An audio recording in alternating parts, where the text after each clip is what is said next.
Welcome back, everybody, to the Calaveria podcast. I'm your host, Jose, and I'm here with... Hey, what's up, you guys? It's me, Samantha. I'm glad to be back. That is right, everybody. Samantha is back for our special that we had going on in October. So in the last episode, I mentioned that we were going to try to put out an episode each week of October. And, I mean, that's exactly what we're going to do now. It is officially spooky season, right? This is what we've all been waiting for, October 1st. So we just felt the need to do something, right? And so we're going to see how this goes, trying to upload an episode a week. We haven't done this before. And yeah, I mean, I'm just curious to see how all this comes out. Is there anything you want to talk about, Samantha? Nothing announcement-wise, but if you haven't been here before, this is the Calaveria podcast, your one-stop shop for all things supernatural. And to kick off this spooky season, we thought it would only be right to start off with some classic scary stories.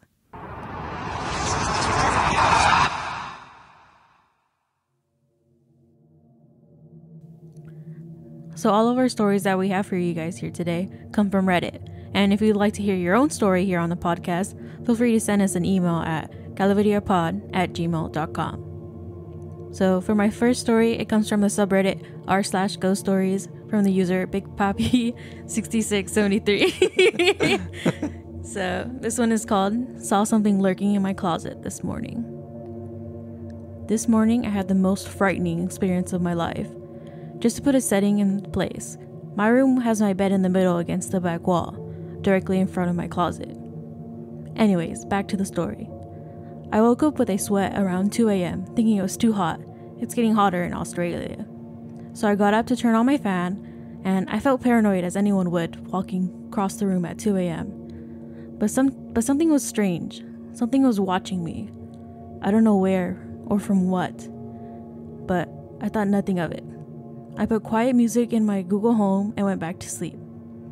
I woke up around 3:50 a.m. again, still sweating. This was strange as I just turned on my fan. My music had stopped and my Google Home was showing the sign that it was trying to connect to the Wi-Fi.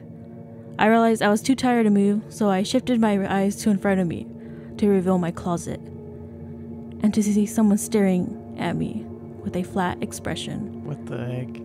I squinted my eyes to see if I was looking clearly. But I realized I was awake, and the flat expression shifted to a large smile. I got up in my bed to get out of my room, but by the time I lifted myself up, the noise of something falling came from my closet, and the doors closed. My Google Home reconnected to Wi-Fi, and it blared my music loud. My parents walked into my room and said, "What's going on, and what's the noise, and what that noise was?" I explained everything, and they believed me. We ended up moving my mattress onto the floor into my parents' room. Anyways, now that it's been 10 hours since this experience, I am still shocked and in confusion. What if I never woke up? Was the sweat a warning sign? Why was my Wi-Fi disconnected from my Google Home? And why did it reconnect when the closet shut? If anyone has had similar experiences, please help me out. I'm scared to get into my room right now. And I know it's easy for me to be just seeing things, but it reacted when I knew I was awake. So something is not right. That's the end. Okay, so obviously that was very scary, right? Yeah. Very creepy. Like he just seen a face. I feel like that's always like, I mean, I don't know if they mentioned their age. I don't know, right? Okay. But I mean, growing up as a kid, you just always think like, oh, there's monsters in the closet, There's right? something in my closet, yeah. Exactly. So that is so weird that he saw a face and it was like a flat face to like a grin, like, and then, I mean, the whole thing with the Google Home and like, I know we talk about, we don't talk about it, but spirits are known to mess with like technology, and that's what someone said in the comments, and they were like the person that posted it was just like, yeah, like I've heard of that, and just like the experience like all around, like it just sounds scary.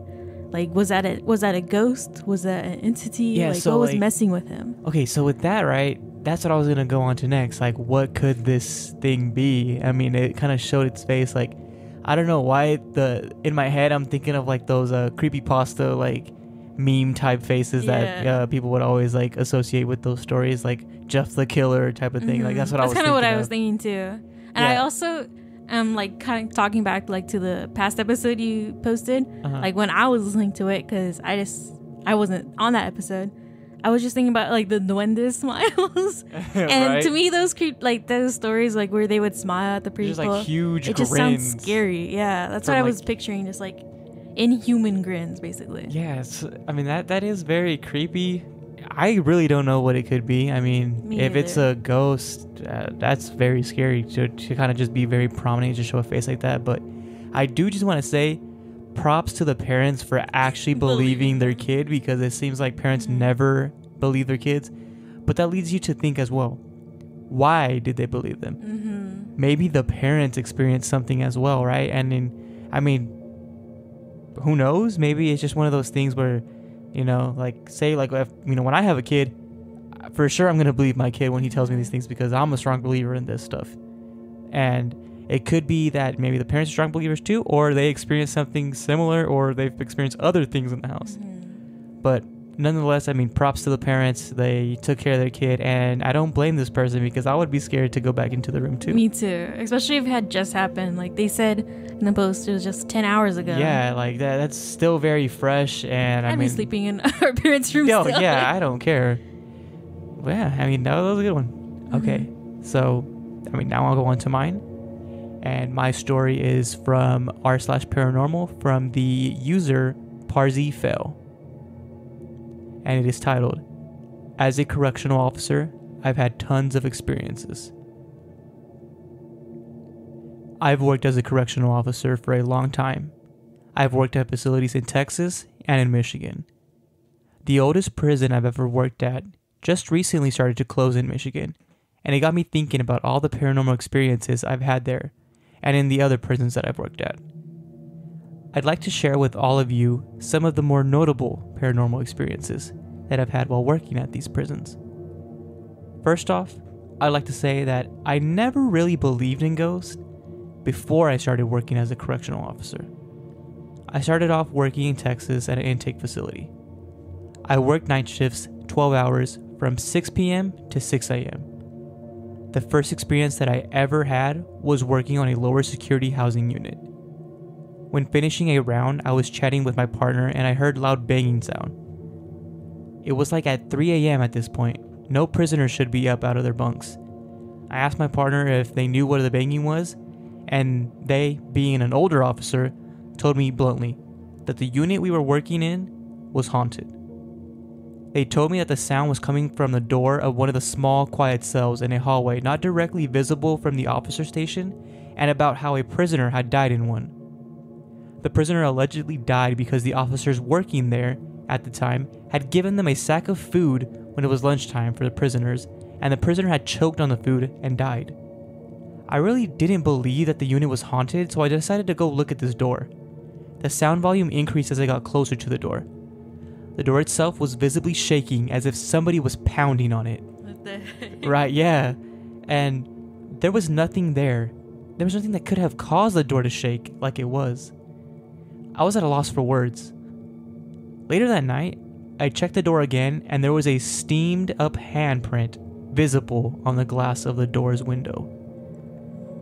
Right, so maybe this person, it could be the spirit of that person kind of like still trying to get out. Yeah. Well, he goes on to say, another experience I had was at the same facility, but it was in a different housing unit.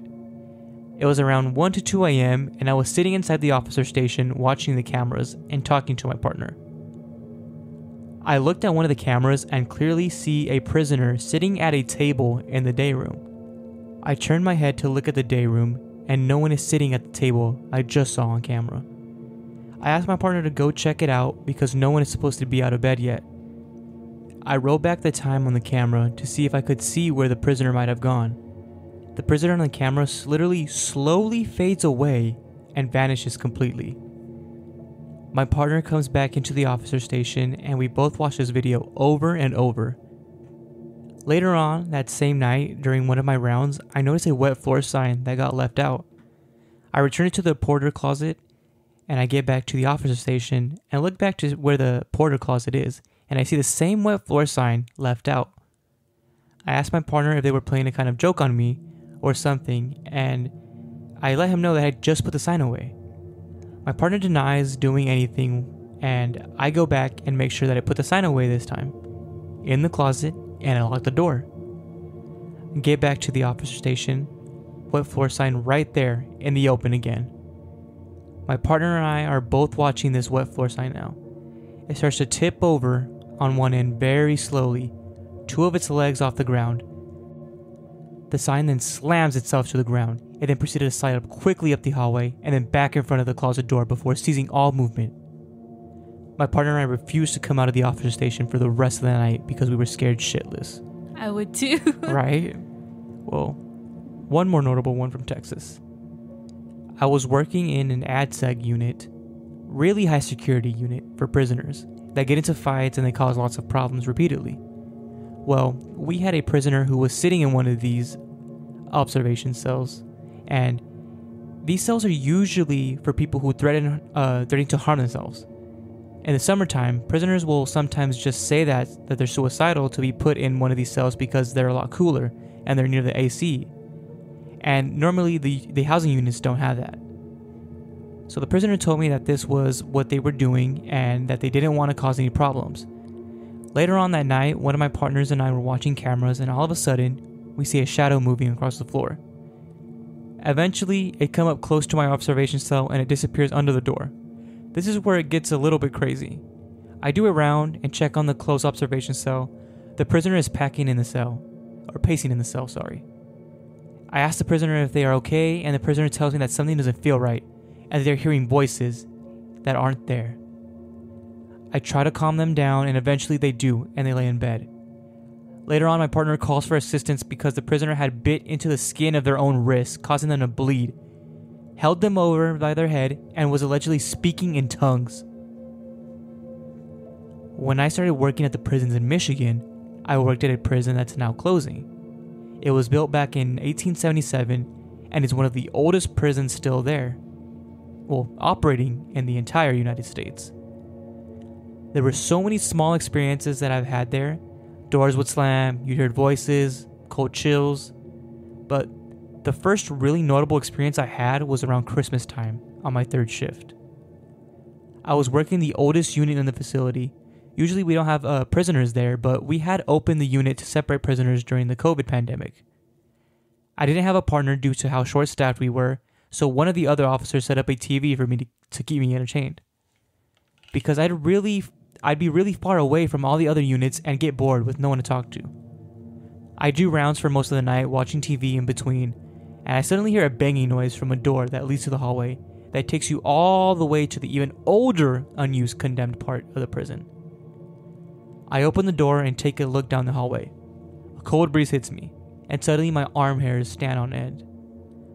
I close the door, thoroughly creeped out. I go and sit down and start watching TV again. The TV starts flipping through channels rapidly and then stops on static. I have to get moved to a different unit because I'm scared shitless.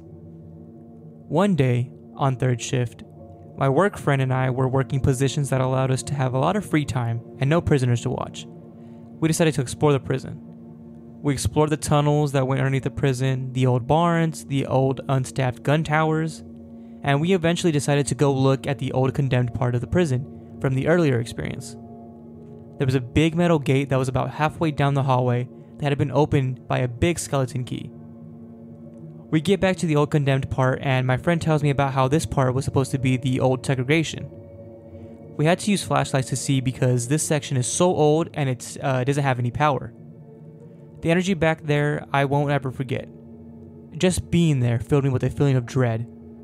I asked my friend to head back, and we start to head back down there to where the hallway and the gate was. My friend's flashlight suddenly dies. We make it to the hallway, barely able to see anything in the almost pitch blackness. We hear something running after us, so we start running up the hallway too. My friend fumbles with the key as we hear it getting closer. We get to the gate, open it, and sprint out of there. Later on, I noticed that my friend had red claw marks all over his arm. Well, that's all I got for you all. Hope you enjoy reading about these. That's crazy. Like, just that last one, like, all those claw marks, what the heck? Yeah, so, I mean, something was after them clearly, Definitely, and it was able to get his friend. Mm-hmm. And just all those experiences, I can understand why he now believes in the paranormal. Yeah, that's one thing I wanted to talk about. So, I feel like it could be either one of these two things or probably both of them, honestly. So we know that these spirits generally like to stay. Okay, like let's just say if I were to pass away in this house right now, my spirit could potentially stay here, you know, because I've lived here for so long, and I have like an attachment to it. Yeah. Okay, so prisons, obviously, they are a breeding ground for just pain and suffering, and I mean, sadly, people do die there. Yeah. Prisoners and guards included. So, I mean, I guess it is like a perfect breeding ground for these spirits and these different entities, especially for that last one, like for these evil entities. Yeah. So, could it be that this guy was just so unlucky to have been in, you know, I guess, I don't know if it was multiple prisons throughout Texas or the same one. So these 2 different prisons, right? And just so happened that he had to experience these different paranormal experiences. Or could it be that our correctional officer friend here is just very sensitive to these sort of things? I feel like it's like a mix of both, probably, honestly. Like, I feel like people that are more sensitive to it, like, they end up hearing it more. Like, I know, like, a couple of my friends, they've actually, like, heard and seen things, and they have a lot more experiences than me, and I need to get their stories on here. But right, like, I feel like just people that have, like, I feel like ghosts can tell, or like spirits can tell when you have that ability, you know, when it's more, you're more in tune with it, even if you haven't tried like making it a bit better or whatever. Yeah, no, I mean, I totally agree with you. I know we always or in the earlier episodes we used to always mention our grandma stories. I am a firm believer that she is one of those people, like, for some reason these entities are attracted to her and they appear to her, because she's told us numerous stories before where she's seen people who have passed, or even one time she told me a story, it's like a brief little quick story, that she had seen one of our tios, and he, you know, he's not dead, he's still alive, but she's seen him, and the thing is, he doesn't even live in California, he lives in New Mexico.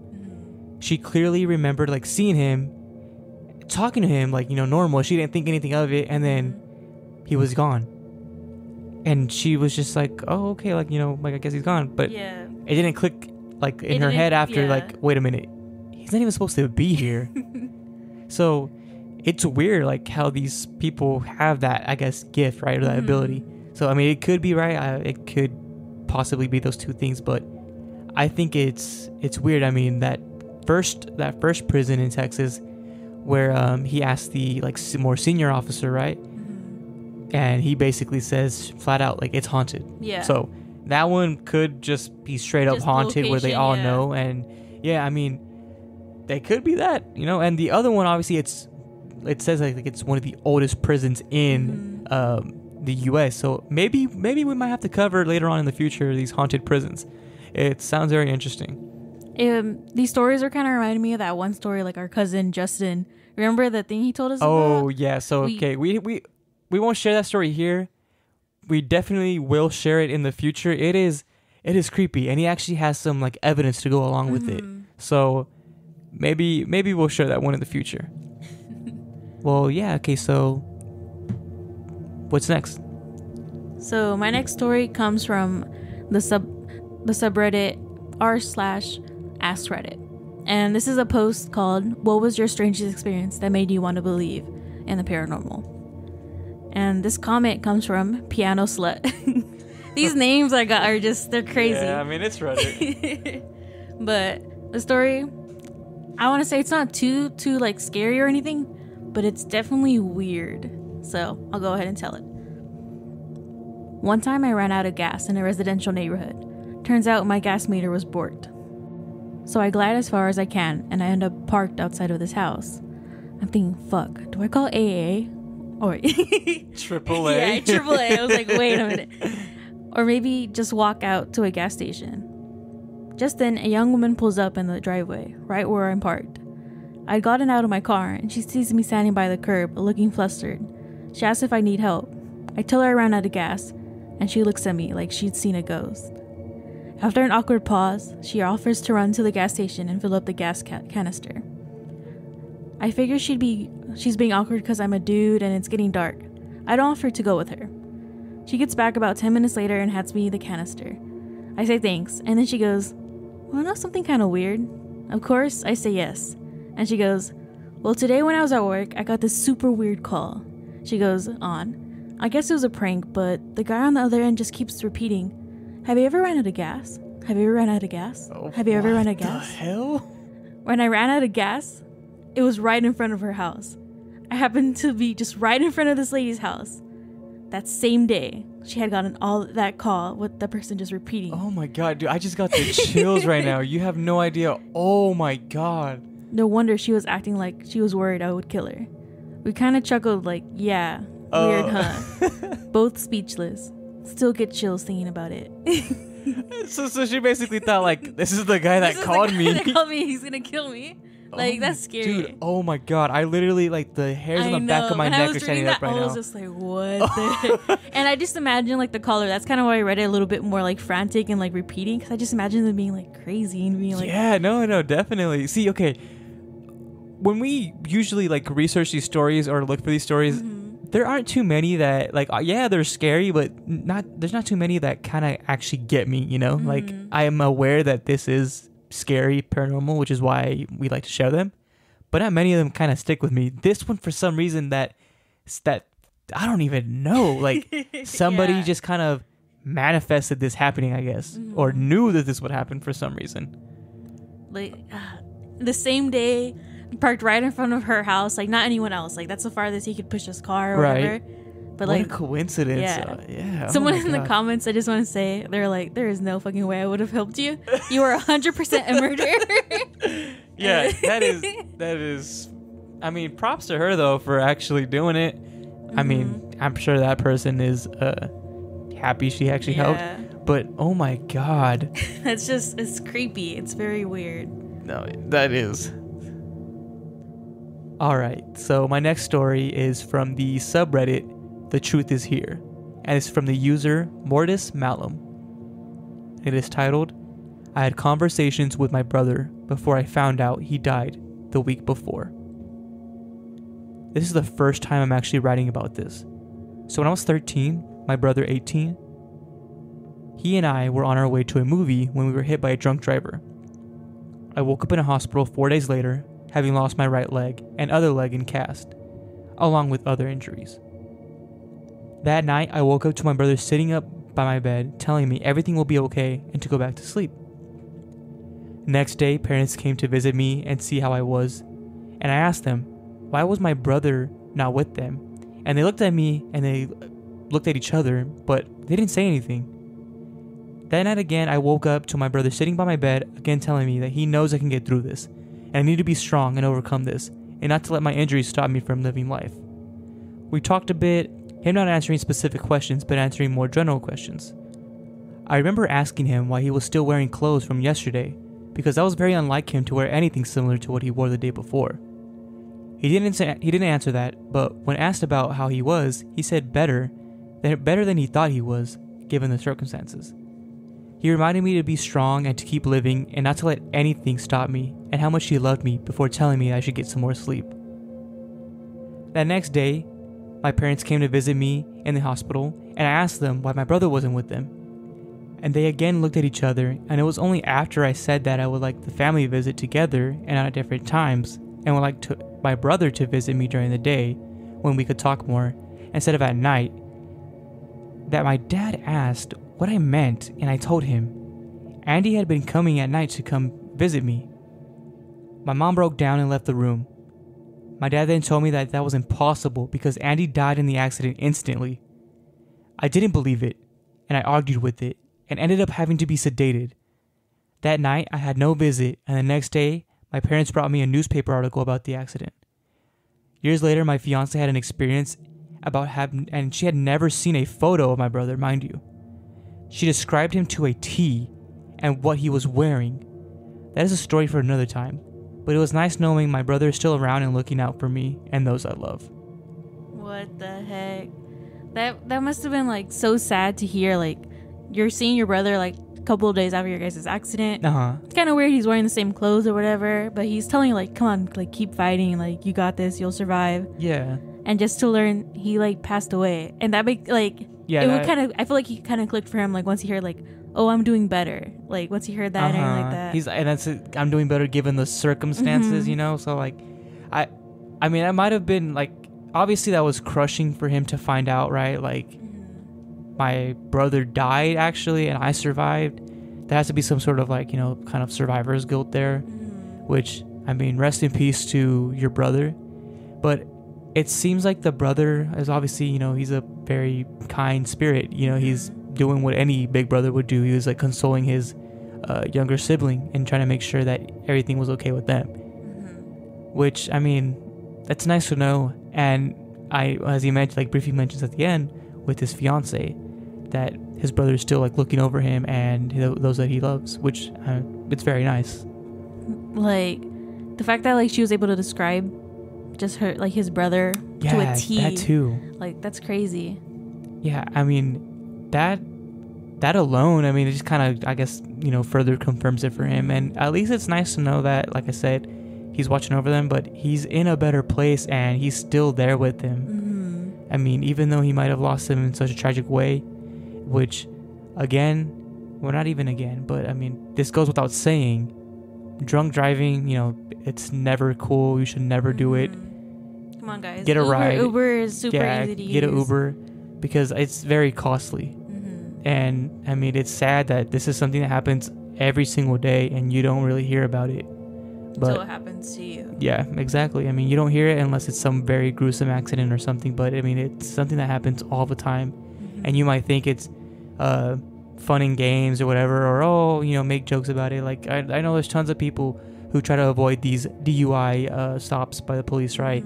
I understand they could be annoying, but they're set up on purpose, right? I mean, they're set up for a reason. There's a reason why they do it. And I mean, you could see it coming from all the way. And I just gotta say, to those people that are out there, and if you're listening and you're one of these people, I mean, I don't even know what to say to you, but that you go on social media and post like, oh, DUI checkpoint at this intersection, like you're just scum. Like, just stop, please, because you're helping people that are they're helping people like that are like on the influence and everything like that. Like, if you're gonna be driving while you're drunk or just anything, like, come on, dude. Yeah, and not only that, I mean, it just kind of like helps perpetuate this, obviously, and it just helps those people that just kind of know, like, oh, I'm gonna be doing this stuff already, so let me make sure I don't go down this street because I don't want to get caught. And you might think you're doing something, you know, saving people out of a convenience, but in reality, you could potentially cost somebody else their life. And I mean, honestly, you're just a piece of shit if you do that. But I mean, yeah, that overall, I'm glad to hear that the story ended in a nice way. It's a weird kind of twist, you know. It's kind of similar to that story that we told before about the angel, like, the ghost that wasn't really woman, like, in a business, like, like a doctor that didn't really look like a doctor. Yeah. So I mean, that was nice. But yeah, so that was my story. I'll go ahead and get into my next one. So my next one is actually another story from the same post on r/AskReddit. This comes from the user Throne of Thrones. I had psychosis caused by ADHD meds that triggered undiagnosed bipolar, hearing voices, and all that jazz. One of these voices told me someone was stealing from my elderly homebound dad. So I accused a few family members, and the voice said, I paraphrase a little, "Not them, you idiot. Stop jumping to conclusions and wait for someone smarter to help you figure it out." Fast forward to my all expenses paid hospital stay, and I'm talking to my dead mom in my head the whole time. Whoa. Yeah, kind of big fast forward, but okay. Yeah. She tells me to go home to live with my dad, and live with my dad because he needs me, but also because there was something rotten going on there that needed to be dug out, and he was dying by the inches by himself. Yeah. And it turns out Dad's daily caretaker was cooking the books, logging unearned hours, neglecting him, feeding him spoiled food or not enough, which was discovered after I moved in. It would not have been if I had not accused any family members. Although my brother was the smarter one who began comparing paid hours with some things I mentioned, like them leaving early on days when I cooked, etc. They stole tens of thousands in this way. They tried to sabotage me living there. It was sickening. I know psychosis makes you believe some wild shit, And boy, howdy, I did. But someone stealing from my dad had literally never crossed my sane mind. How? Why that? Honestly, if anything could have woken my mom up from the great beyond, it would have been someone stealing her hard-saved money. Yeah. I'm surprised her ghost didn't come back to slap the bitches out of the door herself. Okay. I've been in therapy with the right medicine, got my life mostly together, but I still can't figure that one out. Thanks, Mom. Dad and I had a couple great years together. And yeah. Yeah, so I like that story. That was nice. It's interesting how, like, I guess their mental state kind of helped. And I mean, it's another one where I feel like the mom actually was able to help their kid, you know? Yeah. So that one's nice. And it is. I mean, they uncovered something horrible, and good thing they did, because for all we know, that could have cost the dad's life. And I mean, I'd be interested to find out if, like, that person was held accountable for what they were doing. I imagine, you know, they would need to be. That's literally like fraud for one, and just like elder abuse and, you know, neglect. You know, there's just tons of things that you could throw onto that, but that's terrible. But I mean, obviously, it was put to an end, obviously, and, you know, good thing that it did, and this person was able to enjoy the time with their father, you know, these last remaining years. So that's very nice overall. One thing I do want to talk about, though, is that, like, I've seen, like, some, like, I don't know if it was a TikTok I saw or something like that, but in the comments, this person was talking about, like, the post was about psychosis and, like, just hallucinations in general and hearing voices. And in the comments, someone had said, like, oh, like, when I was going through, like, when I would have, like, hallucinations of voices, they would help me with my tests that I would have in high school, and they would tell me the right answers. And I was like, what? And I feel like I've seen, like, different things, like, where, like, people say, like, the voices have helped them in a way, and I feel like this is, like, a really good story of, like, that first voice, at least, like, not their mom's voice that they were hearing when they were in the hospital. Right. But, like, that first voice was definitely helping. Yeah, for all we know, that was the mom, too. Yeah. That was the one thing in the comments of just, like, that original post that I was reading. Someone says, like, I feel like that wasn't the disease. That was definitely something paranormal. No, yeah, that was definitely somebody that was helping the person look out for their dad. Yeah, so, I mean, I don't know anything really about any kind of, like, mental illness or psychosis, anything like that. So that's interesting. And I mean, that person on TikTok, that's kind of cool, I guess. Yeah. All right, so my next story is from r/paranormal, and this is from the user Queen Bear EXP, and it is titled "Something Mimicked My Daughter, Clear as Day." Hi there. Here's a quick incident that just happened about a few moments ago, and it got me freaked out. It's a quiet Sunday afternoon, and I'm slowly cleaning the kitchen. It's surprisingly quiet outside, as typically when it's nice out, the neighborhood kids are running around and being rambunctious as they usually do. I'm enjoying the quiet and finish up loading the dishwasher and decide to go outside for a smoke. I'm putting my flip-flops on and I head out to the front door, and I open the door and I hear a very, very distinct "Ma?" While my daughter is looking for me, she goes around the house and she'll say "Ma?" with a distinct tone of voice and inflection that I'd recognize anywhere. It came from the back door that leads into the yard. It spooked me because I know she's away at her father's house until after dinner today. She called me about 10 seconds after I heard this. So proper spook today. Thanks for reading. What the heck? Yeah, that's scary. I guess it's like a lighthearted story. And it could be one of those things too, where this, whatever it was that was mimicking their daughter, kind of, I guess, just, hey, your daughter's thinking of you or something, right? Or she wants to talk to you, and yeah, shortly after she got a phone call. That kind of reminds me, like, this story reminds me of, like, those instances where people, like, their partner or, like, their family members, they hear them, like, call for them, and they look around, they go into the room that they heard them, and they're not there. And so they're like, what the heck? And then their partner comes in, or, like, whatever, they come in and they're like, hey, and they just start talking to them. Like, yeah, it's kind of similar. It's a little weird. I know, I've had that a couple of times where I feel like somebody's calling me, and then I do you call me? And they're like, no. What are you talking about? So I've always wondered, like, because it's so distinct, you know, you kind of know when somebody calls you, and especially when it's somebody that you know, either you live with or somebody you're very close with, you recognize their voice and you know it's them. Yeah. But then to find out that it's not them, it's a little... it's off-putting. Mm-hmm. So my next story that I have comes from that same post on r/AskReddit. I have one other story after this one from that same post, but this story comes from S. Sami. My brother, my husband, and I all decided to go catfishing one night. As usual, we get there around dusk, pick our spot, and gather firewood before dark. Night falls. It's a breezy early summer evening, and the sky is cloudless and full of stars. But it's a new moon, so still quite dark. We're fishing, not catching more than a few perch, and it's getting close to 1 a.m., so we're starting to talk about packing it up. But first, the guys head down a river a short way, only about 50 yards, maybe less, to check out a few other spots. I stand by the fire and decide to lay down a little and enjoy the quiet. A few minutes goes by and I hear my brother call out, "Hey, are those flashlights?" I sit up and look where he's pointing. A spot upstream across the water past me.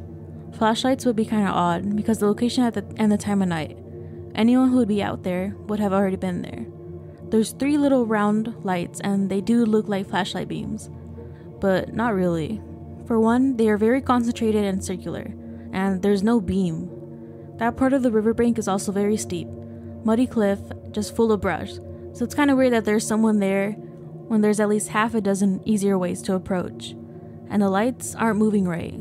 They're sort of erratic, but the movements are smooth and don't bounce like someone walking down a cliff and would be moving a flashlight. And the movements are in sort of a figure 8 position. One breaks off and moves down to the side before rejoining the others. We watch for a minute, commenting how weird they're acting. But if it's another person, we need to know, because they aren't getting closer, and the apparent flashlight's just pointing at us as creepy behavior. So I move over to where they were sitting, and my husband and my brother take off at a brisk pace towards where the lights are. I'm watching the weird things, and as the guys get closer, they start getting really weird. One vanished completely before reappearing out not 30 seconds later, and in the top of a pecan tree that had to have been 15 feet tall at least. The other 2 split, one heading upstream where the guys were, and about around a cluster of brush before they hit the water edge and could see the other bank clearly. And the third one sort of hovering towards me, but then back. The guys round the bush, and as soon as they do, the lights flash once and all of them blink out suddenly. The guys are peering across with their own flashlights. I can see the beams faintly from where I am, but see and hear absolutely nothing. We never heard anything at all, too. No brush crackling, no twig snapping, no water splashing. They head back and we are unanimously decided that was fucking weird, and it's time to leave. Multiple visits to that spot afterwards, and it still produced some fish for us in the daylight, but when night hit, we would no longer get a single nibble. We all still talk about it sometimes, and we are still never figured out what the hell was going on with those lights. And we tried scaling the bank at a later date in the daytime, and it's not possible at that exact location because of the steep cliff and the dense brush. You can get from that side to the river, but you have to come out in a spot that's about 30 yards upstream and further back. No explanation. No, it was not fireflies, they did not flicker, and they were blue-white kind of lights. That's just one. I have plenty more. And like, I have no idea what that could either. be. That it just sounds like almost like, I don't want to say alienish, but like it reminds me of like how people see like in the sky like lights together and they kind of act like really weird. Like it's just super weird to see them just standing there. But this was just right in front of them, like in the forest, not up in the sky. Right. Okay. So that's what I wanted to clarify, because I mean my mind just instantly was thinking the entire time like a UFO. But I mean, now there's just lights there. Like, yeah. I don't know. That's why I don't know. They kind of thought they were like flashlights at first, but there was no beam. They weren't moving around. Like, you know how when you walk, like there's just a certain rhythm that like your flashlight starts kind of moving it, and it wasn't moving like that. And they also said like it was going around in a figure eight motion. Like that's weird. That's not normal. It couldn't have. I mean, like a drone or something. I have no idea. You know, because it's also kind of weird that like the light turned off, like one of them turned off, and then all of a sudden, like 30 seconds later, It's up in a pine tree, kind of just doing the same motion up there. Like, yeah, who knows what that could be? I mean, it could be some sort of technology. Like, who knows where they're at, and like specifically what location, or I mean, it just could be something unexplained, something like something mysterious. I know the comments, people were saying like fairies, or like they were saying like different things. I mean, who knows? Like, it's really weird. All right, so the next story is from r/paranormal, and it is from the user Meme Junkyard. And it is titled, Don't Take Items from Dead Bodies. I'm a skeptic of the paranormal. I always have been, and I always will be. However, this is a story from my childhood that I remembered and need to tell. As a kid, I used to be obsessed with World War II. I would always collect items and made it a passion of mine. One day, I had some money and visited a local surplus store. I saw an authentic US M1 helmet on the shelf, and I had never seen it before, and it was covered in dirt. Even damaged, these can often go for a lot of money. I asked the owner how much it was, and he reluctantly said $20, which surprised me. When asked why this was, he pulled it down off the shelf, and it revealed a brown, crusted material inside, and a bullet hole through the temple area of the helmet, with no exit hole. He explained that it had been dug up by a metal detector in the Ardennes. Being a stupid child, I bought it. I had no thoughts or fears. That was pretty funny. Yeah, I had no thoughts or fears about it, and I just thought it would be cool. After a week of having it in my possession, I began to have horrific nightmares, mainly involving visions of death. My parents would report constant yelling in my sleep. Having no prior mental health issues or genetic predispositions, I was brought to a therapist. No conclusion was reached, and the nightmares continued every day until 2 months later, I decided to sell the helmet to afford a new backpack. The nightmare stopped the day it left my possession. Not once during this time did I assume the helmet had anything to do with it, until years later, accidentally stumbling across accounts from veterans describing cursed war trophies and battlefield items affecting their lives. Please do not take items from dead bodies. So that one I thought it was very interesting. I mean, when he described the helmet itself and like wondering why, and like the shop owner showing him that because it had obviously had dirt on it, it had that bullet hole, and it said like some brown crusted material. I feel like definitely blood or something. Exactly. Like you could imagine what that was. So I mean, this was obviously somebody's helmet, and it was used in battle, and sadly it did not work as needed to be. But that is really creepy.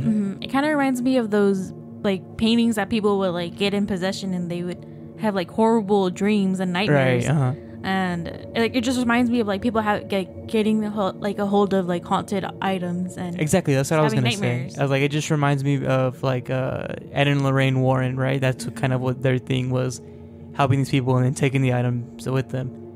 And I think a lot of times, I mean, you can have that attachment, especially being a soldier.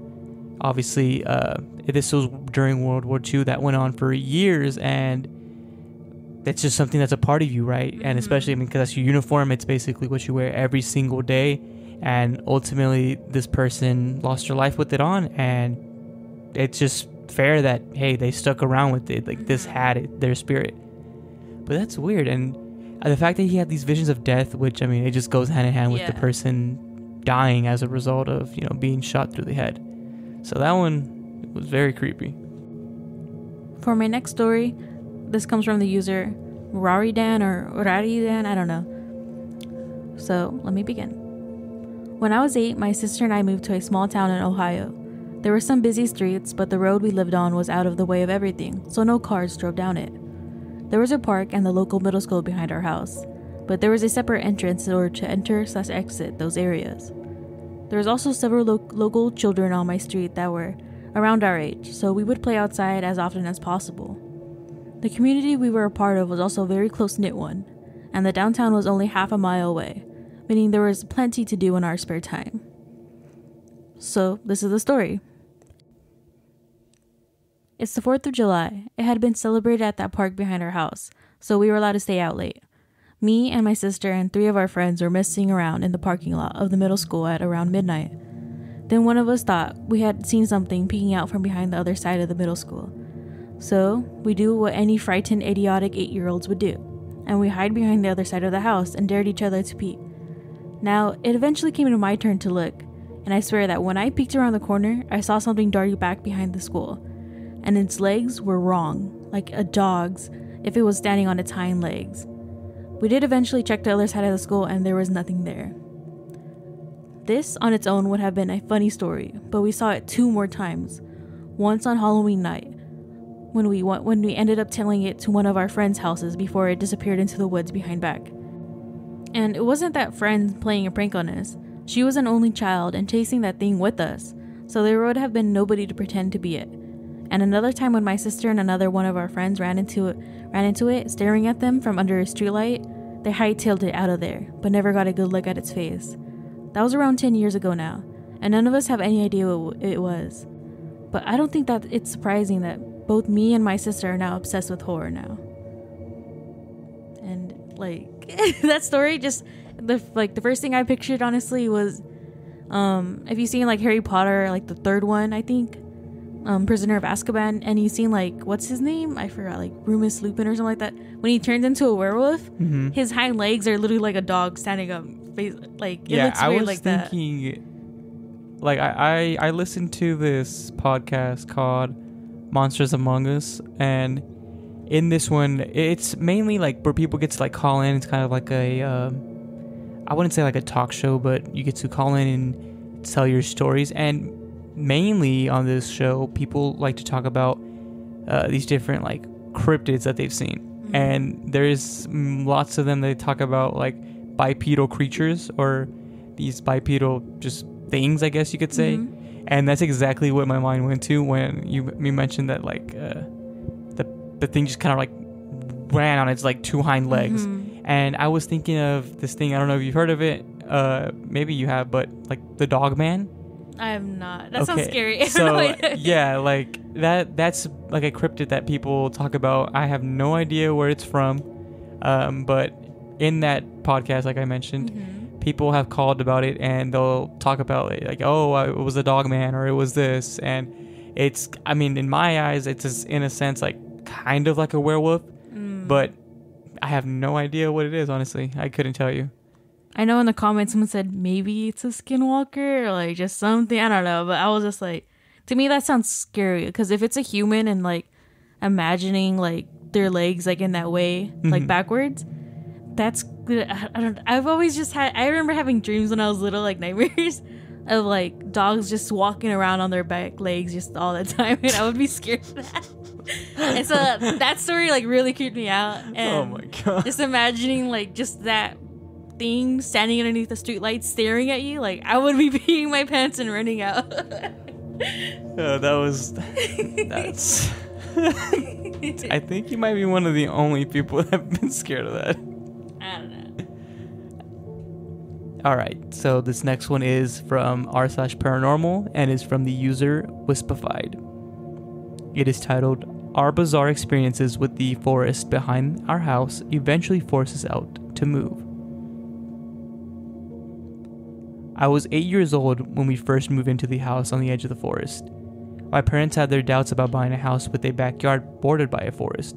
They had concerns about wild animals getting into our bins or hurting our dogs, and were worried one of us might go too far into the trees and get lost. But it was cheap. My dad liked the seclusion, my mom loved the house itself, and my siblings and I were excited about playing in the backyard and exploring the forest. Our first sign that something wasn't right was that our dogs were absolutely terrified of the forest. They never went into the forest for any reason. If a toy they'd be playing with found its way past the tree line, they would refuse to retrieve it. And when one of us went in, they would pace anxiously until we returned. On occasion, we'd notice the dog staring at a spot in the forest in obvious distress, sometimes growling or barking, but we could never see anything there. My brother once carried one of the dogs into the trees to show her that there was nothing scary about it, but she wriggled out of his grip and sprinted into the house in a panic. If we were in the backyard when it was getting dark, we sometimes heard noises like someone was walking through the forest, sticks crunching underfoot, branches being pushed aside, and if we called out, there was no response. but if we shined a flashlight around, we would occasionally catch a glimpse of, for just like a split second, of something that we could swear looked like a person walking around in the dark. My parents quickly banned us from entering the forest at all after dark, and even during the day, we weren't allowed to go out of sight of the house. My sister's bedroom window looked out to the backyard and the forest beyond, and she remembers looking out of her window one night and seeing a shadowy figure standing right at the edge of the backyard. She says that there was something wrong with it, like it wasn't quite standing on the ground, and it was a little too tall to be a person, and it was sort of distorted, and she was convinced it was staring at her. She called for our dad, saying that there was a man in the yard staring through her window, and when he ran outside to chase off whoever it was, she continued to watch the figure. It didn't move away, but when the light from our dad's flashlight passed over it, it suddenly just wasn't there anymore. What the heck? Yeah. So, we regularly heard knocking at the back of the door at night, with no one there. Our parents thought it was teenagers playing pranks and stopped bothering even opening the door until one rainy night when the knocking was persistent and agitated. My mom pointed out that there may be somebody needing shelter from the heavy rain outside, but when she opened the door, not only was there no one there, but there were no wet footprints on the porch. The knocking continued the whole time we lived there. It would happen several times in a span of a few weeks, and then stop for months, then start up again. My parents eventually installed a security camera, and there was never anyone at the door. The camera wasn't at all useless though. About 3 years into living there, my brother started having night terrors and sleepwalking. When he went sleepwalking, he would always go out to the back door and start walking towards the forest. My mom, being a light sleeper, would hear the door open and would run out to get him before he made it into the forest. After the third or fourth time it happened, my brother asked to see the camera footage because he wanted to see how he looked when he was sleepwalking. I guess thinking it'd look funny. The footage showed him walking out onto the porch, then pausing as if listening to something and shaking his head, then reluctantly walking forward as if being pulled or forcefully guided by something. One evening, my dad was in the backyard and he heard my sister calling him from the forest, seemingly in distress. Thinking she'd gotten exploring in the forest and fallen over and hurt herself, he ran in and started calling out to her, but quickly realized it was too dark to see her, and he couldn't pinpoint where her voice was coming from. He told her to wait where she was while he grabbed a flashlight. When he ran back into the house for the flashlight, he saw my sister inside, safe and completely unconcerned. At the time, my dad hadn't told us about hearing my sister's voice in the forest, so when I heard my mom's voice coming from the forest months later, while I was outside with the dogs one evening, I didn't question it, despite the fact that I'd seen my mom inside recently and hadn't noticed her walk past me. My mom was calling to me, saying she'd gotten her sweater caught in some branches and needed some help. As I walked in, the dog started barking, alerting my dad, who saw me through the window wandering into the forest. He came outside and called me, and I said I was just helping Mom. He yelled back that Mom was inside and I needed to run back to the house as fast as I could, which I did. After this, my parents had a fence built around the backyard and started looking for a new place. In the time between the fence being built and us moving out, it got way worse.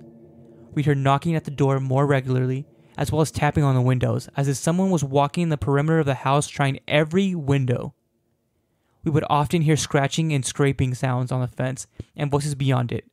My brother's night terrors got more frequent, and one night my mom didn't hear the door open when he went sleepwalking, and he woke up standing at the fence, staring into the forest with the dogs barking at him. The last morning we spent there, less than 4 years after we moved in, we woke up to find the back door fully open and the security camera footage showed it slowly swing open on its own. Since moving out, my brother's sleepwalking has stopped, though he still gets night terrors and he suffers from pretty severe anxiety. A few nights ago, he called me out of the blue, and after a bit of small talk, he asked me if I think the door thing being opened that final night means whatever was out there finally got in. He was trying to make light of it, saying he was getting into the spirit of Halloween, joking about how maybe we should all get exercise just in case something latched into us all those years ago. But I think he's deeply bothered by everything that happened. I know I still am a little. I still get nervous around dark wooded areas. I don't know what I think was out there in the forest behind our house at night, but I get the feeling that, given the chance, it would have swallowed us whole. That just, honestly, that story just makes me feel like I'm never getting a house with a forest behind it. Yeah. Like, already, that's scary. But like secluded houses, like, I know some people like that. They like not having anybody near them, but it just seems like the setup to like a horror story or like a horror movie. And I mean, this story I think would be a perfect movie because I mean, we all hear about these like spirits and ghosts or whatever, but to me this seems like a kind of like a shadow person. Yeah. And it's just messing with them, and like the forest and the dog sensing something right away. And I mean, it got to the point where like obviously the entire family was believing it, and they built that fence, and like luckily it stopped the brother from going Being out able into to the just forest. go into the forest. Exactly. Yeah. And I mean, if it weren't for the dogs waking him up, I mean, who knows? Maybe he would have just started climbing the fence, because I mean, when you're sleepwalking, you don't really know what's going on, and you don't, nothing can really stop you. You can really do anything. Yeah. There's something definitely like sinister in that forest, honestly. No, for sure there has to be. I mean, the fact that it was just kind of luring them there, like calling them, mimicking, just like the previous story, mimicking the sister, mimicking the mom. Yeah. Like, I mean, oh my God, I just got chills right now thinking about it. Like, what would have happened if the dad continued, right? If the dad didn't like think, oh, let me get a flashlight. And I mean, I think like this creature is whatever the hell it is, right? It's obviously like preying on them, like whatever is most vulnerable, like a father and his, kid. Yeah. And for obviously this person posting the story, like their mom, like, oh, I'm stuck, And It's just crazy. Yeah, and if it weren't for the dad noticing that he was there, about to go in there, then who knows what would have happened? Like, who knows if that would have been the last that he had ever seen a kid again, Just overall, I have no idea what that was, but I think that would be a perfect horror movie. Same. The only thing I want to talk about is like towards the end of it, like just that ending of like before they finally moved out, how they just heard it on the windows, heard it on the door, like all the knocking. Yeah. Like to me that gave me chills, because I'm like, that's so creepy to hear, like just like a bunch of like just knocking. I mean, it seemed like it was getting more just bold frustrated every and time. angry. Yeah. And like I guess it was kind of, to me it seemed like it was getting more powerful, like at first it was kind of like, okay, you need to go into the forest for me to get you. And then, oh, okay, I can lure you into the forest now. And then from that going on to like, I mean, it seemed like at night, right? It seemed most, I guess, powerful at night because of the fact that it got to the house. Definitely would make a great movie. Yeah. I mean, if this person hasn't already, go ahead and submit that to Hollywood. So my last story that I have here for you guys is from the subreddit r/New Orleans. And this comes from somebody that posted, any locals got any paranormal stories? And of course a bunch of people responded, but I'm telling you guys this story from Goodness Gracious. I lived on Oak Street in a second-story apartment where you walk up on a flight of stairs and there's an apartment to your left and right. The doors were extremely heavy and closed by themselves automatically. There were metal bars on all the windows and a beautiful porch with tons of windows all barred up. There was a back door that was kept locked with a deadbolt, knob lock, and a sliding bar. I lived alone, a small woman, and I never ever left anything unlocked. It was impossible to leave the main door unlocked, too. One day, I came home from work and walked up the stairs to find my door propped open. So I didn't even go inside. I just assumed I had been robbed. I went to go leave and got a friend who helped search my apartment. There was no one there. Every window on the porch, both doors were unlocked. The main door was propped open with an iron classic I had never seen before. I was super spooked, but nothing was taken, and my friend left and let me know to call him if anything happened. I took a bath because I was freaked the hell out, and I read for a while, turned off all the lights, and went to sleep. I had a 12-foot ceiling and a chandelier that I needed a ladder to reach. All windows and doors were closed and locked. I closed my eyes. I hear a creaking sound and immediately shoot up out of bed to see the chandelier wildly swinging like someone was swinging on it. No one was there. I asked whatever the fuck it was to let me sleep through the night. I moved in with my boyfriend the next day. I wouldn't even go back to get my furniture. So, like, that story, it's weird. Like, just imagine seeing, like, something so high up swinging back and forth, like someone's just swinging. Yeah. And, like, I mean, it kind of, I was kind of laughing when I read it, too, because I was thinking about, like, that one song, From the Chandelier. Oh, my God. But, like, that's scary, like, to see, like, 12 feet up in the air, like just something swinging back and forth like crazily, when you had just had like, you almost felt like someone just like entered your house, and so you kind of immediately think, what if this is a person, or like what? But like they didn't see anyone. It was just the chandelier by itself swinging like crazy. Okay, so let me ask you, what do you think this was? I feel like it was just like a ghost or something. I don't know, honestly. Like just something that decided just to mess with this person randomly. Yeah, and I mean, I don't know what that's one thing that I've always like been scared of, I guess. And I mean, glad to hear that they were able to get out of there and they moved in with their boyfriend. But I've always been like scared of buying, a house or moving into an apartment or something and it being haunted, because like, what are you gonna do? Like, yeah, that's one thing that I've always just had a fear of. And I mean, is that something you would like ask your real estate agent, like, hey, is this house haunted by chance? Do people report these things?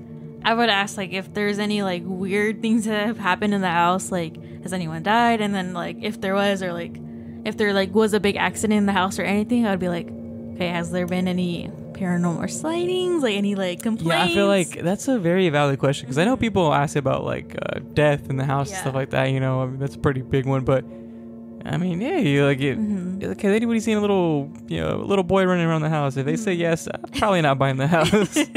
One thing I do want to say is that like this question that was asked, like it was in the New Orleans subreddit. Like if you knew New Orleans, like there's a lot of history in that. Oh yes. I always hear like a bunch of different ghost stories from like just New Orleans too. And so that's why I kind of thought this story was pretty interesting as well. Yeah, I mean, we might have to cover New Orleans, or I mean, that would be numerous episodes, but for sure we'd have to do some certain cases there. I know, like you said, they have lots of history. It's a pretty like well-known like paranormal hotspot. Yeah, I've heard of it being like very like just having a bunch of paranormal sightings there, and like I'm trying to remember this one place that, if you guys know, what are they called? Like Unsolved, BuzzFeed Unsolved. Oh, right. I know they spent the night like in one of the hotels like there that was like just known as like one of the most haunted places in New Orleans, and that's kind of what I thought of when I heard the story too. Yeah, I mean, there's numerous things from, paranormal to true crime, or paranormal as a result of true crime. Like, if you guys are familiar with American Horror Story, I believe it's Coven. They cover, they talk about Madame Lalaurie. I think that's what it is. So, yeah. And then, so that's one of them. And then also the Axeman. I believe that's in the same season. They talk about the Axeman that kind of went around New Orleans with an axe and just, murdering people. Told everybody, like, hey, if, I'm going to go out tonight. If you do not play jazz music, you're a target, basically. And so they report that, like, hey, that night, every single place you went by, there was jazz musicians playing because they were so scared of the Axeman. So there's lots of history there for sure. Well, all right then. That was a good story to end off with you. So I guess I have to end off with a bang as well. So this last story is again from r/paranormal, and this is from the user Rosemary Goas. I hope I pronounced that right. And it is titled "Attacked by an Inuit Myth. I grew up on a cemetery in the Alaskan tundra." It's been a long time since I posted anything here. We had some things happening within our family that made me wary of retelling cursed events in fear that I would compound the trauma. But we're all okay and the danger has passed, so I'll give this a shot. When I was 10, I was riding my bike home from a friend's house when I encountered a kilot. I live far north and it was mid-December, so we were about halfway through the 3-month blackout.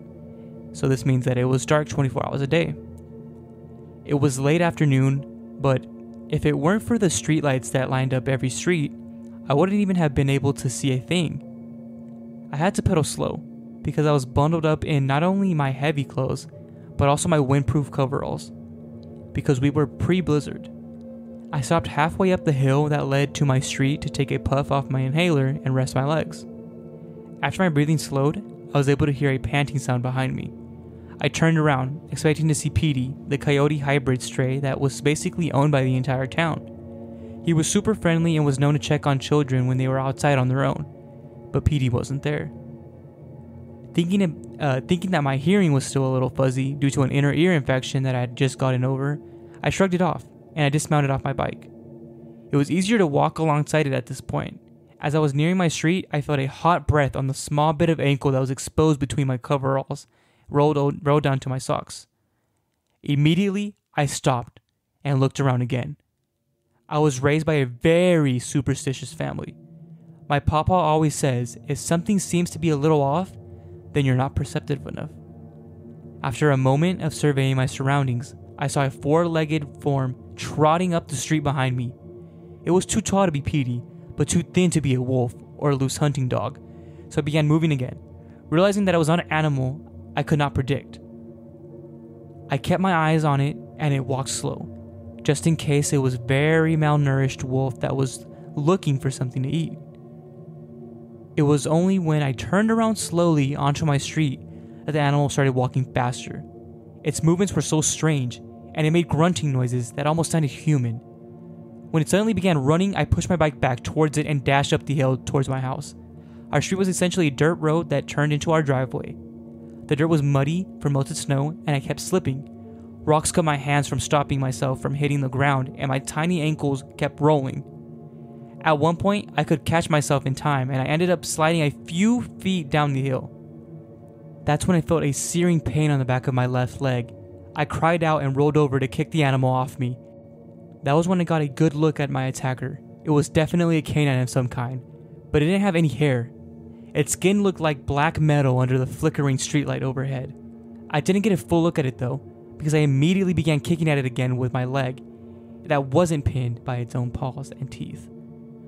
Two good strikes to its side had it whimpering and jumping back just enough for me to scramble to my feet and begin running again. I could feel blood rolling down my leg as my house came into view. I still heard the dog growling as it sprinted after me. I screamed for my mom as I approached the front porch, praying that they were home and that their guns were nearby. Aga opened the door less than a moment after hearing my shouts. She says that all she saw was me half running, half crawling up the driveway, and that's all it took for her to run outside in her pajamas and bare feet. She heard a sort of howling noise as she picked me up and ran back up the steps. We got inside just as Katie was running out the den with her 50-year-old AR-7. The rifle only worked about 40% of the time, but it was the only weapon that wasn't locked up in their bedroom closet. I wrapped my arms and legs around Aga and buried my face in her neck, sobbing violently. She could feel the warm blood from my leg against her back, and she immediately rushed into the kitchen to call Katie's mom, Mary. Grandmary, as I called her. She was staying at my Aunt Gloria's house. She's a nurse, and she would be better than any doctor or shaman in the town. Grandmary could hear my cries into the receiver and immediately got moving. Gloria, like everyone else in my family, lived on the same property, so it wouldn't take her long. Katie came in after about 10 minutes of scanning the perimeter of the house. She was soaked from the sleet that had started falling, and her hands were freezing when she ran in and started examining my face and neck. By then, Aga had gotten me to sit on the large ironwood dining room table, and they worked together to get the several layers of clothing removed from my stiff body. I was still in shock and couldn't assist them in the painstaking process. Grandmary and Gloria arrived just as they were getting me down to my long johns. Glory had called my Uncle Cal and Papa before they left her house. I can remember hearing this and feeling a relief that unlike any other. In my mind, they were, and still are, the strongest men in the world. If something hurt me, they would make sure that it would never come near me again. The four women had panicked when they saw the source of all the blood and I had lost. There were 5 large gashes, about 5 inches long, with each one being about half an inch wide. Luckily, Grandmary essentially had everything she'd need to treat the wound, but she was adamant about getting me a tetanus/rabies vaccine ASAP. Cal and Papa gathered a posse, and the large group combined the woods and streets of the town. There was a lockdown due to the possibility of this being a rabid animal. Everyone stayed inside for nearly 24 hours until the men were able to confirm the coast was clear. Whatever had attacked me was gone. When I was finally cleaned up, with the drain put in the wounds, Cal sat down beside me and on my parents' bed and asked me to recall everything that happened leading up to the attack. He asked me if I remembered smelling salt water, if I remembered seeing paw prints fading in the asphalt, if I remembered hearing the chains rattling. Honestly, until he started asking me all this, I didn't really entertain the idea that this was supernatural. I thought it was just a sickly wolf or coyote who wanted to claim one more victim before it was going into the woods to die. Papa drew up some sketches for me and asked me if any of them looked like what had attacked me. When I pointed out one that was most resembled the hairless beast, he immediately kissed the side of my head and hugged me close. If anyone has read my previous post, they'd know how bizarre this was. Papa is a very stoic Inuit man who never physically showed affection. My mom tells me that when I was a baby, he only held me a handful of times and it was always stiff. He loved me, they assured me, but he would never tell me as such. So when he pulled away from my embrace and stroked my hair with his tears in his eyes, I became afraid. I remember asking him if I needed to go to the hospital and a small chuckle in response. Without a word, he left, leaving Aga to assure me that I wouldn't be crossing the pearly gates anytime soon. In the 1950s, Papa had a friend that went by the name Howdy. He was also Inuit, and the two of them had basically grown up together. When they were both 15, Papa had joined Howdy on a hunting trip about 100 miles north of our property. This took place during the blackout as well. As they trekked across the thick brush of the tundra, Papa could remember seeing Howdy about 5 feet ahead of him, but suddenly he wasn't there. There was a howl, a scream, and a growl before the overgrowth to Papa's right began to rustle violently. Before he could react, it went silent. He found Howdy's body about 10 yards away from the path. He was mauled and mangled to the point of being unrecognizable, but Papa knew it was his buddy. It took him 2 days to carry Howdy back to his truck so he could drive him home. Throughout this arduous hike, Papa could see large paw prints in the mud ahead of him. Each time he drew closer, they would disappear. When he was finally to the truck and setting Howdy up into the bed of it, he saw what he knew was responsible for ending another man's life. A culotte, something he had only read about, was pacing the edge of the trail, watching Papa with small but piercing eyes. Not unlike the legends of other black dogs, culottes are large black, and in this case, hairless, canines that were known to attack travelers and kill them. From the legends told in our village, it was rare to survive a culotte encounter, but those who did immediately went mad. As far as I know, I never went mad. Surprisingly, my wound healed in practically no time, and the only thing that I had left from the encounter were the horrific nightmares and a fear of the blackout. Aga maintains that despite a disturbing life on our property, the most traumatizing thing she ever experienced was watching me scramble helplessly up our muddy driveway. She says that the screams that tore through my throat were what she imagined a damn spirit would sound like. And that is the end. Oh my god. Just what was the black dog called again? So, I honestly don't know how it's properly pronounced. I believe it's Keelut. If you do know, please correct me, but it's spelled Keelut. And from my understanding, I know they briefly explained it there. I did a little bit of research. It is basically a, like a sort of, folklore legend or cryptid that is from like the Inuit people, correct? And it's similar to like the black dogs. Like if you've heard of like these black dogs, it's generally like in Europe. It's similar to that, except here, they say that it's hairless. And I mean, that's very scary where they say like either it'll kill you, and if you survive for whatever reason, you go mad. Like that is just insane. So it just seems like either way you're doomed. I think like it's interesting that they obviously didn't go mad, but instead rather they just have nightmares about that experience. Like I feel like I would have nightmares about that experience as well. But that's just crazy, honestly. And that honestly must have been really traumatizing to just for them and then their family member that saw them just crawling like and just running towards the door like in complete pain, covered in blood almost. Like that's scary. I know, like I don't know what I would do. I mean, I think they said they were like 13 years old, right? And not only that, I mean, they're obviously in Alaska, right? So it, like they mentioned, it was that blackout. It was just complete darkness, if not for those little street lights. So I think that just even makes it even creepier. It sets the mood for this story, I believe, like, beautifully for how horrific this is. And man, there's just so much that went into this story with them kind of thinking like they kind of had this feeling already, right? Yeah. And I just, oh my God, they were able to fight back, even though they were 13 years old. And yeah, I mean, essentially they beat this thing's ass real quick, and got him off them, and they were able to survive. But how horrific would that be? Like, just seeing that, imagine that happening to you or someone that you know and watching that happen. And then Papa's story too, like that. Oh, man, that's just horrific. You know, like he lost a friend, and then he's seen it, and in the story they said those small piercing eyes. A very good story to end this off with, definitely. For sure. I mean, these scary stories have all been great, and I was happy to share these with you guys. Well, yeah, I mean, that is it for our scary stories, but you already know. As always, like we always do, we like to end off with something, you know, to give you guys something to talk about before we get out of here. And I've been wanting to talk about this TikTok I saw recently.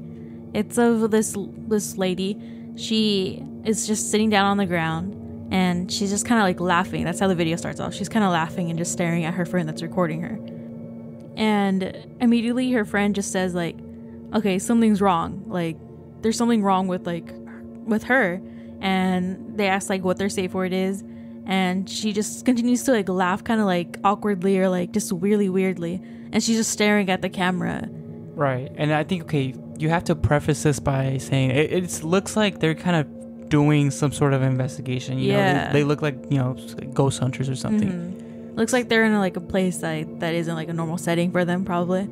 And like in general, like her friend is just like, okay, we gotta go, like, come on, this isn't you. And this TikTok is basically showing how she got possessed by a ghost. That's like what it is. So in the TikTok, I gotta say, it says like, oh, look at my eyes or something. I honestly don't see really anything going on with the eyes, but this person's claiming that like this is the first time or only time that a spirit, quote, jumped into her. And I do, like I said, I don't see anything with the eyes. For me, it's not really like her eyes look different or like they look like wrong or anything. It's just her her expression and how she's staring right into the camera. Right, yeah, that's what I was gonna say, is that like it's nothing to do with her eyes, but it is just her demeanor in general. Like, it's like the safe word thing, right? He's saying, okay, what's the safe word? And she's kind of like, what are you talking about? Like, oh, we don't have one, and this and that. Which, I mean, it's smart, like thinking if you are a ghost hunter, to have something like that where, you know, okay, like if anything happens, this is the word, and we'll know that like something's serious, wrong. Okay, or we're being serious. And so that's when, you know, I'm just speculating here. That's what I imagine is probably the case there. And that person knows, like, okay, this is not my friend. This is not who I came with. This is somebody else. They or this feel is something like inside something's her. wrong, yeah. Yeah.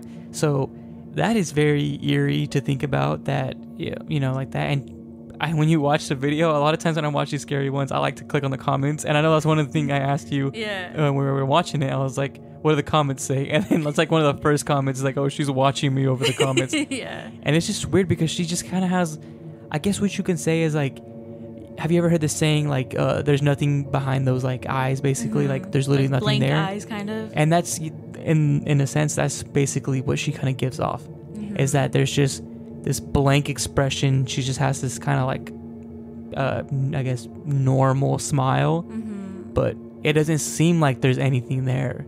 Well, to me, her smile, honestly, it seems like I haven't seen her smile. I don't really know this person, I mean, obviously, but like her expression, like I'm guessing, since she says like, oh, look at my eyes, and then her friend says like, oh, like, no, like you seem off, like this doesn't look like you. I feel like in possession videos that we've seen like on the internet and everything like that, people always point out just like how the expression isn't as like, doesn't look like that natural, person. Like it doesn't look natural for that person, basically. So that's kind of what I assume is like different from her, like different in this like video. Like she just looks not sinister, but like she looks weird in this video. Yeah, no. Compared to her other ones, I don't know. That's for sure. And I mean, as always, we want to know, what do you guys think? We will post the video on our Instagram at calaveriapod. So we want to know, what do you guys think is going on with her? What seems off to you guys? And how do you feel when you've seen this video? Yeah, like what does this make you feel? Because I mean, I have seen this video before. I just didn't really pay too much attention to it. But like looking at it now, I'm starting to kind of like speculate a little bit more as to like maybe what happened to her. Where I mean, it does seem like there probably is something, I don't want to say like inside her, but kind of like manipulating her in a sense. But yeah, So, I mean, that is our episode, guys. I hope you guys enjoyed it. Again, we are going to try to upload a episode each week of October. So in total, that is 6 episodes. And I mean, this is our first one, and Samantha's back. So here we are. I'm glad to be back, guys, and I'll definitely see you guys next week. Yeah, and so just as always, if you have a story to tell, please submit it at calaveriapod@gmail.com. And again, guys, it doesn't have to be the scariest story ever made or ever told, like literally anything, right? It could be as simple as that mimic story, because little things like that, it is creepy. And so we want to hear from you guys. So, go ahead and submit that. And also, please follow us on our socials at calaveriapod. That is TikTok, Instagram, and Twitter. Again, that is calaveriapod. I'm sorry. And also, please leave a rating and review. Support the show. If you listen on an app where you're not able to leave a review, please leave like a 5-star rating, or again, whatever you feel like we deserve. And is there anything else, Samantha? Not really. But if you do have stories, just to let you guys know, you guys can submit them to our email at calaveriapod@gmail. And right. Yeah. Right. And I mean, I know we say this all the time. It's just, we want these stories. The reason why we tend to resort to Reddit is because we don't have really stories to tell other than our own personal ones and our family and friends. And I mean, there's only so many. Not everybody has these personal experiences, and I understand. But yeah, I mean, we can't stress it enough, you guys. We want to hear from you. But if there's nothing else, I think that's it. Peace.